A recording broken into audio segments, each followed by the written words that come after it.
Apa kabar pemirsa? Kita berjumpa dalam Warta Parlemen, informasi aktual seputar parlemen bersama saya Nandita Eriska.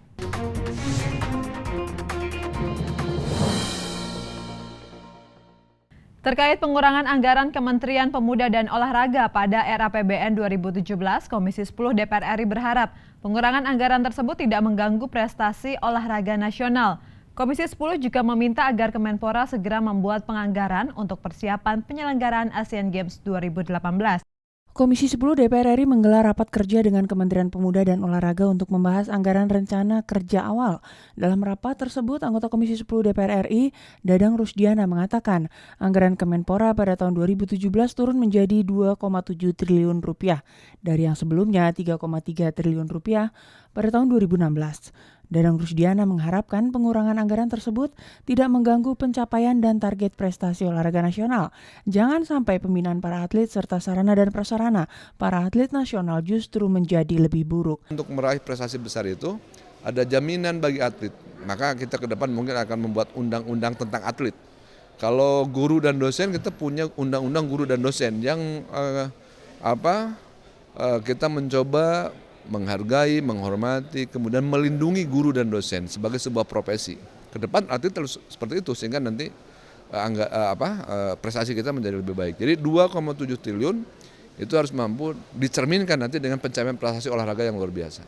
Anggota Komisi 10 DPR RI, Mai Esti Wijayati, mengkritisi Kemenpora yang masih belum memberikan gambaran secara rinci terhadap anggaran yang akan dialokasikan dalam rencana kerja awal kementerian.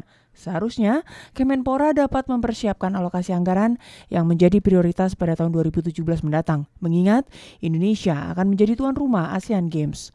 Oleh karena itu, Menpora harus segera menyelesaikan permasalahan anggaran tersebut agar pelaksanaan Asian Games tidak terhambat. Terkait dengan target prestasi kita sekian medali untuk cabang olahraga ini. Itu saja tidak muncul. Hal yang betul-betul itu ranahnya dari Kemenpora. Maka kita butuh penjelasan lebih lanjut berkaitan dengan itu. Intinya bahwa kita menginginkan salah satunya adalah Asian Games ini harus sukses. Kita sebagai tuan rumah, sukses penyelenggaraan, sukses prestasi juga tentu, kemudian sukses secara administrasi juga. Roim Nugraha, TVR Parlemen melaporkan.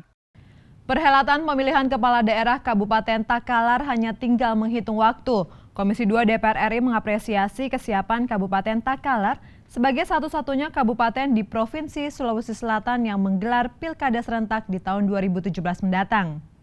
Ditemui saat kunjungan kerja spesifik Komisi 2 DPR RI ke Kabupaten Takalar, Sulawesi Selatan, baru-baru ini, Wakil Ketua Komisi 2 DPR RI Ahmad Riza Patria berharap Takalar bisa menjadi contoh yang baik bagi daerah lain dalam pelaksanaan pilkada di tahun-tahun mendatang. Di samping itu, keterlibatan masyarakat juga amat diharapkan dalam mensukseskan pilkada serentak tahun 2017. Menjelang pendaftaran pasangan calon kepala daerah di Komisi Pemilihan Umum Daerah Takalar pada pertengahan September mendatang, baru pasangan incumbent Burhanuddin Baharudin dan Natsir Ibrahim yang mendaftar. Sulawesi Selatan ini satu-satunya kabupaten yang pada periode 2017 ini melaksanakan pilkada serentak ya. Mudah-mudahan perhatian yang penuh dari seluruh masyarakat Sulawesi terhadap pilkada di Kabupaten Serentak justru menimbulkan kegairahan, meningkatkan partisipasi masyarakat dan pelaksanaan daripada pilkada di Kabupaten bisa berlangsung secara baik, damai dan demokratis. Sementara itu, anggota Komisi 2 DPR RI Azikin Sultan menambahkan, selain persoalan mekanisme pelaksanaan pilkada, hal lain yang perlu menjadi sorotan adalah permasalahan keterlibatan pegawai negeri sipil dalam kampanye, juga persoalan cuti bagi para calon kepala daerah. Azikin menyayangkan masih banyak pegawai negeri sipil yang memihak dalam pilkada serentak. Hal ini tentu mencederai netralitas pegawai negeri sipil sebagai aparatur sipil negara. Kami sudah tegaskan bahwa pegawai negeri menurut Undang-Undang Aparatur Sipil Negara berhak mendengarkan kampanye, tapi tidak berhak mengikuti kampanye, apalagi menyampaikan yel-yel terhadap calon kepala daerah. Yang kedua, pegawai negeri sipil juga tidak bisa menggunakan semua fasilitas-fasilitas sebagai pegawai negeri sipil dalam rangka mendukung satu orang calon kepala daerah. Dari Kabupaten Takalar, Sulawesi Selatan, Syifa Fauziah melaporkan. Untuk mempelajari lebih dekat sistem parlemen di Indonesia, delegasi Parlemen Maroko yang dipimpin Wakil Ketua Parlemen Maroko Rashida Ben Massaud mengunjungi Sekretariat Jenderal DPR RI baru-baru ini. Kedua parlemen saling bertukar informasi terkait sistem parlemen di negara masing-masing. Rombongan Parlemen Maroko dipimpin oleh Wakil Ketua Parlemen Maroko Rashida Ben Massaud dan didampingi sejumlah anggota Parlemen Maroko beserta Sekretariat Jenderal Parlemen Maroko. Di akhir rapat, Rashida mengundang Sekjen DPR RI berkunjung ke Maroko untuk melihat lebih dekat seperti apa sistem parlemen di negaranya. Inspektur Utama Sekretariat Jenderal DPR RI, Setianta Nugraha mengatakan, sistem parlemen negara Maroko berbeda dengan sistem parlemen di Indonesia. Parlemen Maroko menggunakan sistem parlemen bikameral, sementara Indonesia menganut sistem parlemen unikameral. Setianta menyambut baik undangan pihak Parlemen Maroko untuk mempelajari sistem Parlemen Maroko dari dekat, sehingga nantinya Sekjen DPR RI bisa membandingkan sistem parlemen tersebut untuk diimplementasikan di Indonesia.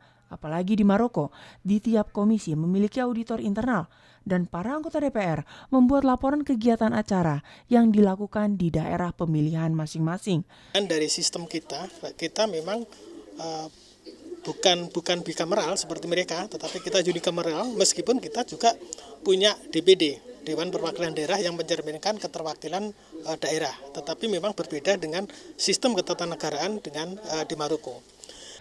Inspektur 2 Sekretariat Jenderal DPR RI, Rudi Anto mengatakan, Indonesia dan Maroko memiliki kesamaan terkait soal keinspektoran. Namun dari sistem pengawasan penggunaan anggaran memiliki cara dan fungsi yang berbeda. Di Maroko, setiap komisi ada majelis audit anggaran yang bertugas mengaudit seluruh kegiatan anggota dewan setiap bulannya. Sementara di Indonesia, yang melakukan fungsi pengawasan adalah BPK. Kalau mereka itu ada komisi, masing-masing komisi ada auditornya dan ada semacam majelis audit. Majelis audit itu yang menyatukan auditor-auditor ini. Jadi ketika anggota dewan menyampaikan penggunaan keuangan negara, dia akan melaporkan setiap bulan dan kekayaan keuangan negaranya dilaporkan pun kepada inspektorat.